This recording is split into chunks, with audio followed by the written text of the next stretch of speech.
उज्जैन किसान महासम्मेलन में मुख्यमंत्री शिवराज सिंह चौहान द्वारा खरीफ फसल 2015 की बीमा राशि के प्रमाण पत्र वितरण किए गए। सम्मेलन में 1,65,000 किसानों को एसएमएस के जरिए आमंत्रित किया गया।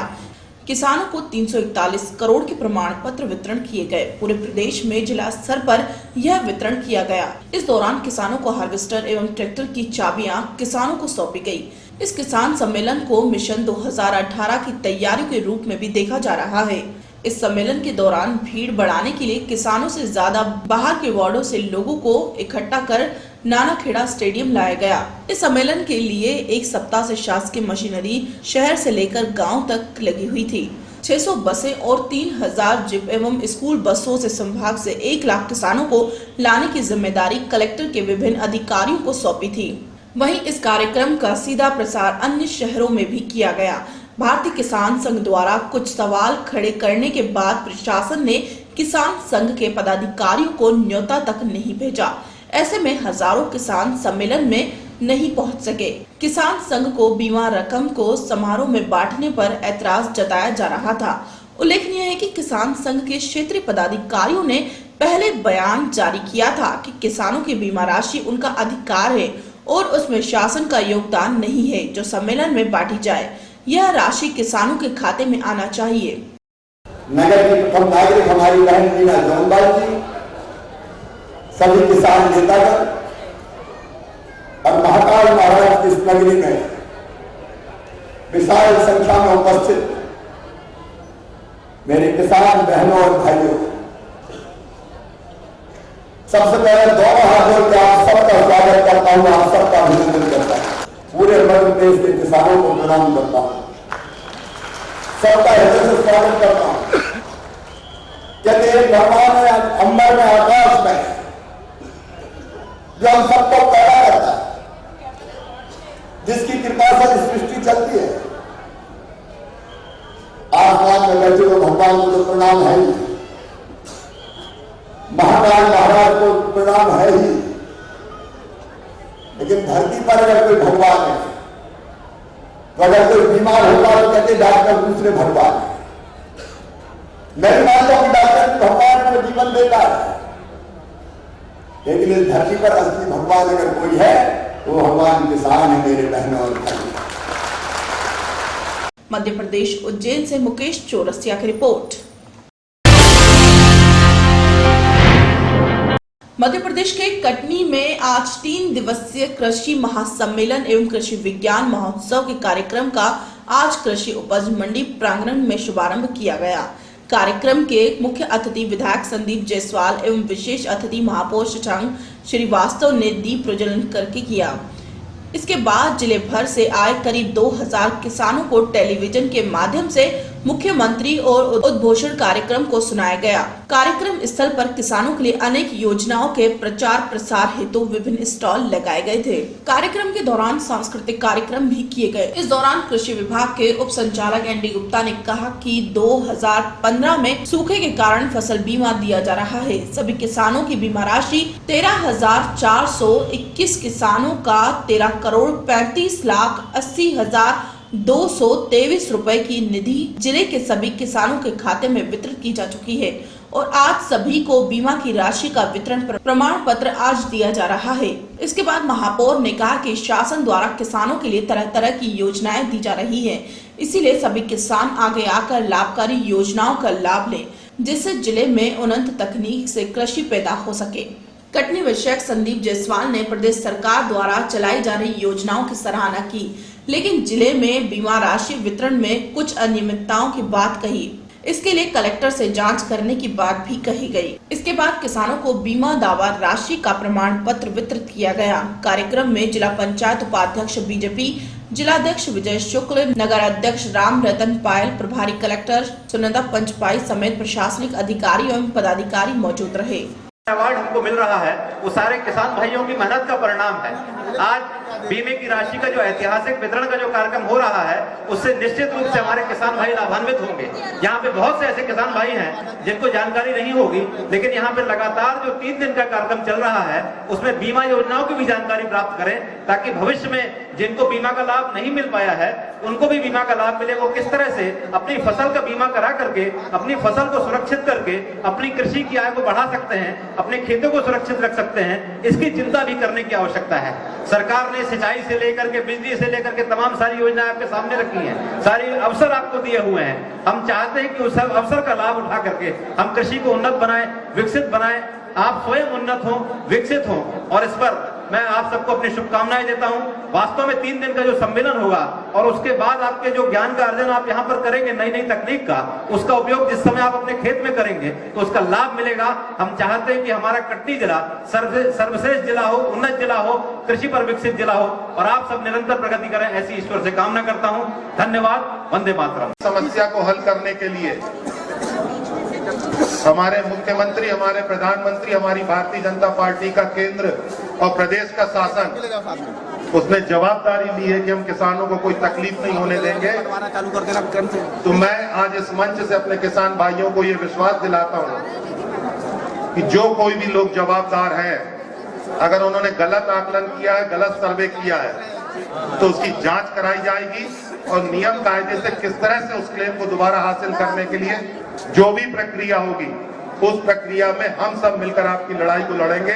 और इस पे इस मंच के माध्यम से आप लोगों से कहना चाहूंगा, सिंगौड़ी की भी शिकायत है, कई जगह की शिकायत है, लेकिन अगर किसी पटवारी ने कहीं कोई गलती की है या किसी कारण से उस गांव वालों को कष्ट हुआ है, तो मैं आपको एक विधायक होने के नाते, आप सबका साथी होने के नाते विश्वास दिलाता हूं कि उस पटवारी या उस कर्मचारी या उस अधिकारी को बख्शा नहीं जाएगा जिसने आप लोग को तकलीफ में डाला है।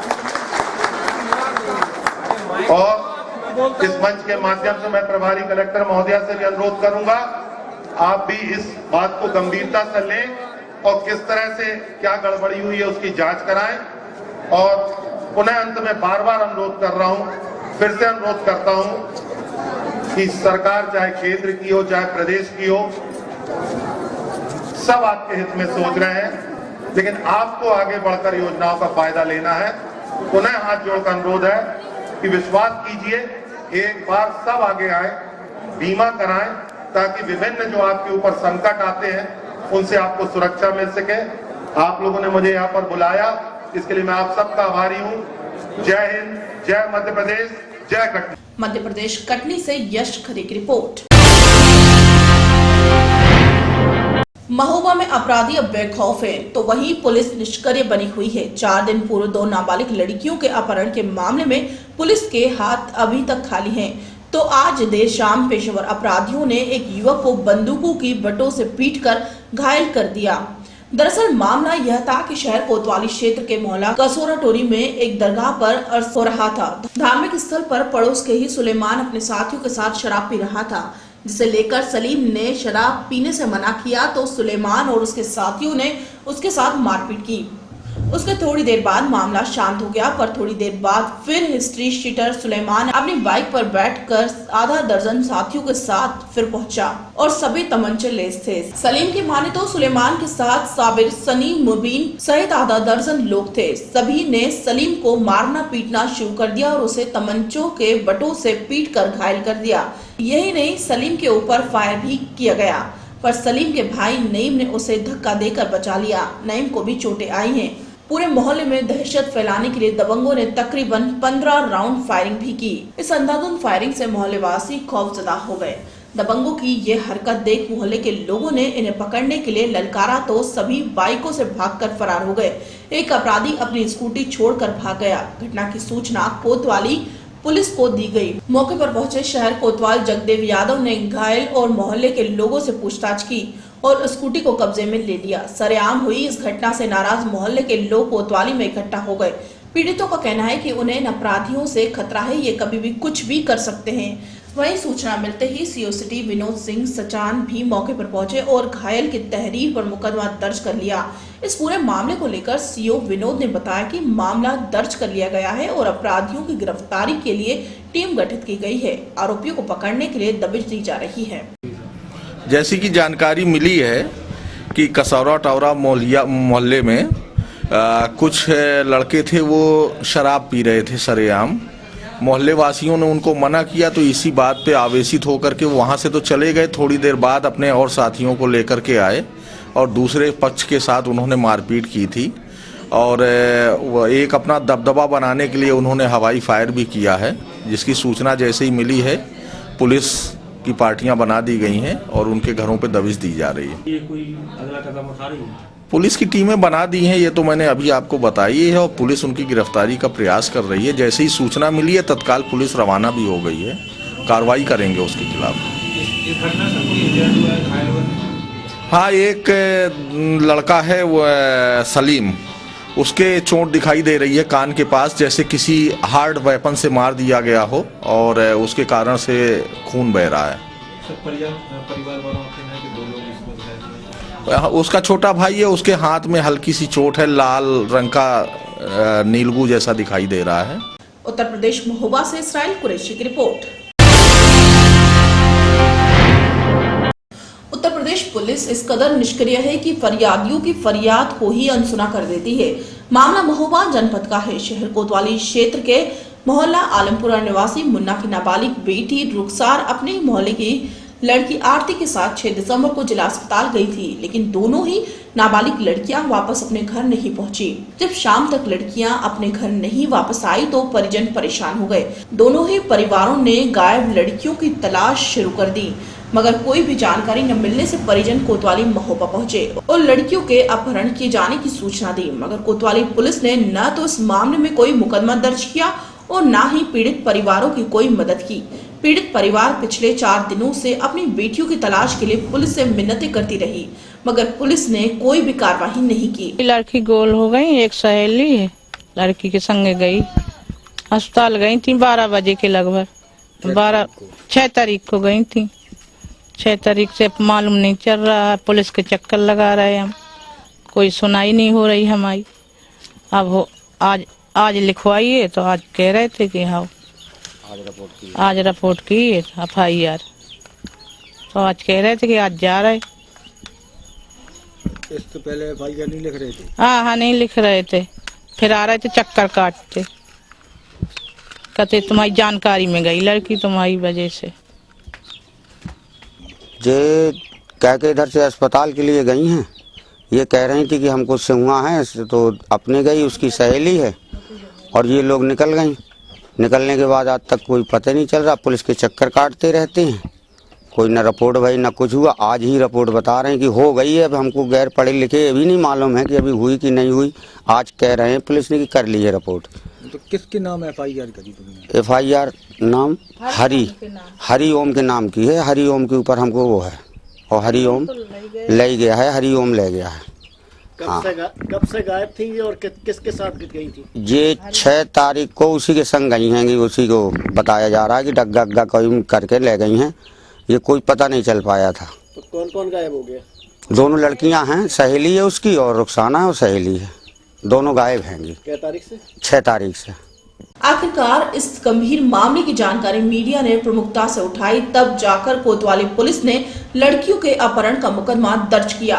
पीड़ित परिवार ने एक युवक पर शंका जाहिर की। पुलिस ने उस व्यक्ति के खिलाफ अपहरण और पास्को एक्ट में मुकदमा दर्ज कर लिया।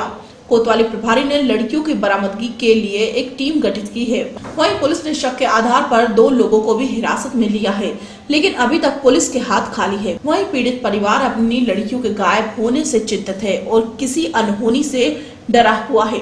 वहीं इस पूरे मामले को अपर पुलिस अधीक्षक राजेश सक्सेना का कहना है कि अभियोग पंजीकृत किया गया है। दोनों लड़कियों की तलाश की जा रही है, सर्विलांस की मदद से तलाश की जा रही है। जल्द ही आरोपी और लड़कियां पुलिस के सामने होंगी। बता दो। हाँ बताओ। गायब हो गया तुम्हारी जो है, कौन थी तुम्हारी वो बहन? क्या नाम था? आरती। कब से गायब है? 6 तारीख से। किसके साथ गई थी? रुखसाना के साथ। कहाँ गई थी? अस्पताल। फिर जब से लौट के नहीं आई? नहीं। दोनों लोग? हाँ। कौन कौन? रुखसाना और आरती। देखिए, कल एक अभियोग पंजीकृत हुआ है 363, 366, 8 पास्को अधिनियम में, थाना कोतवाली महोबा में। इसमें एक हैं श्रीमती माया, इन्होंने ये सूचना दी है थाने में कि उनकी पुत्री है और उसके साथ एक बच्ची और है। ये दोनों 6 तारीख की दोपहर से जब वो अस्पताल गई थी उसके बाद से एक हरिओम नाम का व्यक्ति है उनको लेके चला गया है और पुलिस ने जो है सबको अभियोग पंजीकृत किया है और अभियोग पंजीकृत करके सर्विलांस की मदद से पता किया जा रहा है उन नंबरों का और उससे अपहृता की बरामदगी की प्रयास किए जा रहे हैं। उत्तर प्रदेश महोबा से इसराइल कुरैशी की रिपोर्ट।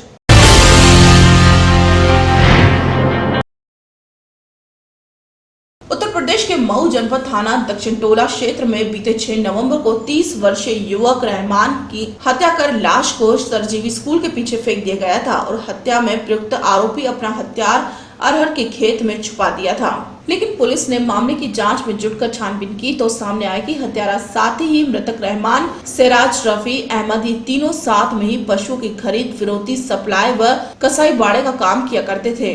लेकिन पैसे के विवाद को लेकर कहासुनी हो गई थी। शराब पीने के बहाने दोनों दोस्तों ने उसको बुलाया। जब शराब का नशा चढ़ा तो असलम को दोनों ने पकड़कर बड़े ही बेरहमी से धारदार चाकू से गला काट कर हत्या कर दी और शव को फेंक कर भाग निकले। लेकिन जब पुलिस ने आरोपी की तलाश कर दबोचा तो आरोपियों के पास से हत्या में प्रयुक्त चाकू, साइकिल बरामद किए गए।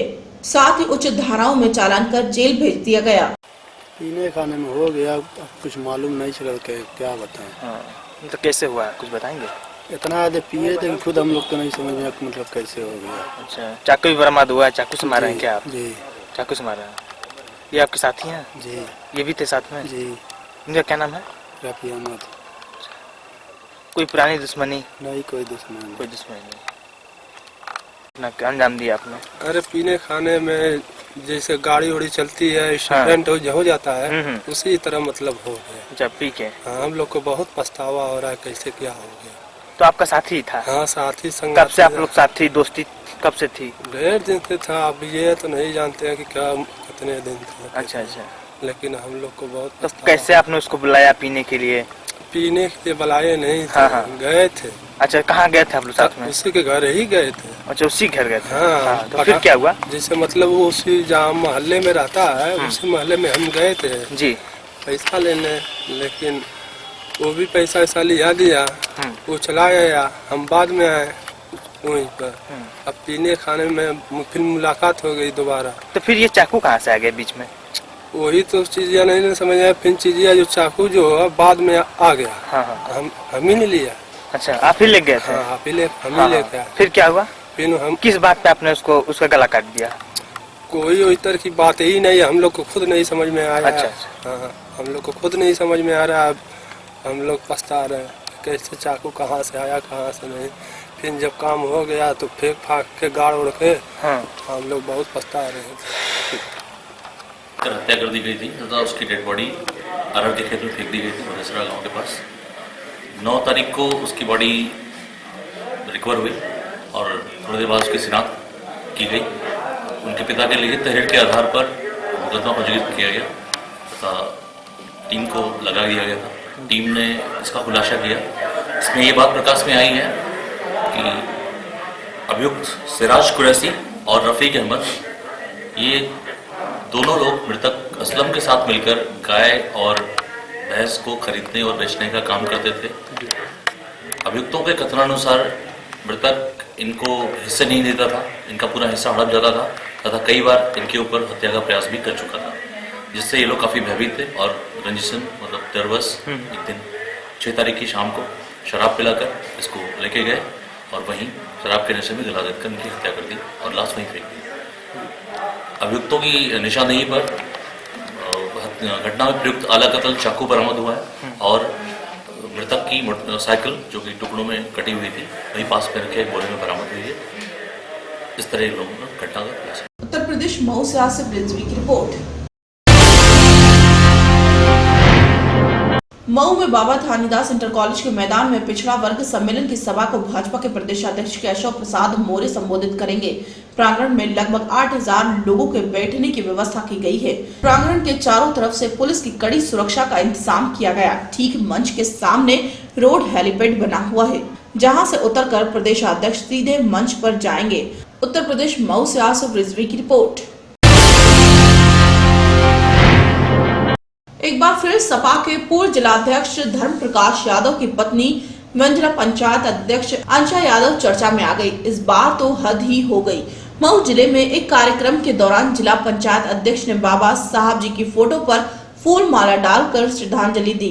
जब मीडिया ने डॉक्टर भीमराव अंबेडकर ने क्या किया था इस पर सवाल किया तो जिला पंचायत अध्यक्ष अंशा यादव को पता ही नहीं, बल्कि यह कह दिया कि बाबा साहब ने सब मिलकर विकास करे और भेदभाव न करे, इसका निर्माण किया था।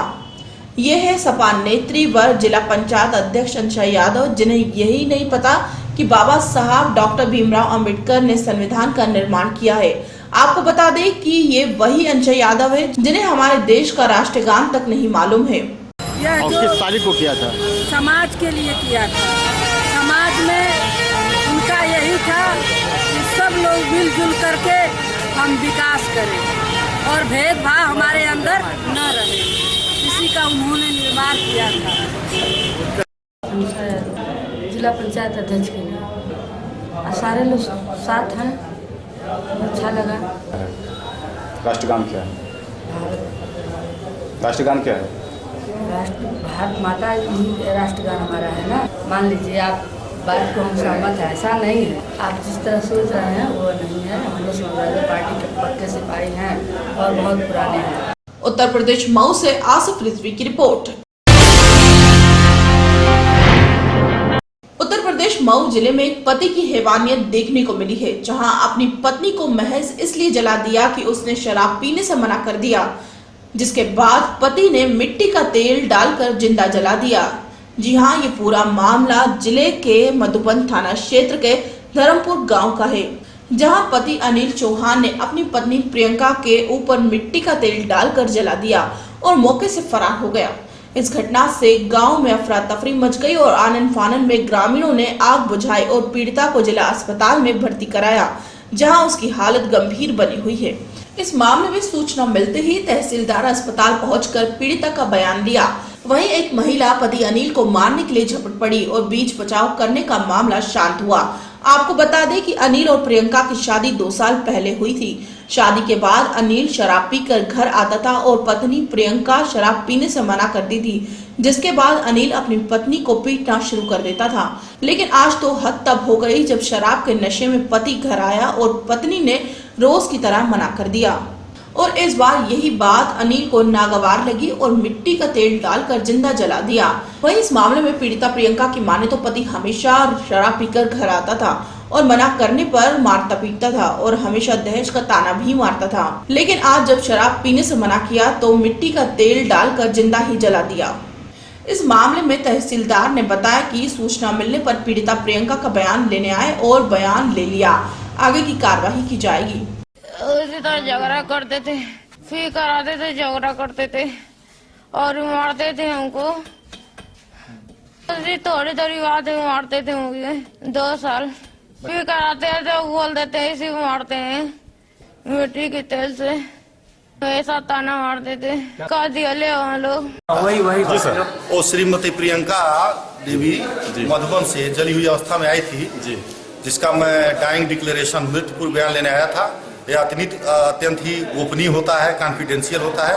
इसकी रिपोर्ट जो है न्यायालय में चली जाती है सीधे, इसके बारे में कुछ बताया नहीं जाता है। उत्तर प्रदेश मऊ से आसिफ रिजवी की रिपोर्ट। उत्तर प्रदेश मऊ घोसी थाना क्षेत्र के अमीला बाजार में बीजेपी का पिछड़ा वर्ग सम्मेलन हो रहा था, जिसमें मुख्य अतिथि के रूप में बीजेपी के प्रदेशाध्यक्ष को शामिल होना था। कार्यक्रम के दौरान ही बीजेपी के 2 गुटों में जमकर मारपीट हुई, जिसमें बड़े नेताओं ने बीच बचाव किया। मंच पर अभी बीजेपी सांसद समेत कई बड़े नेता मौजूद थे।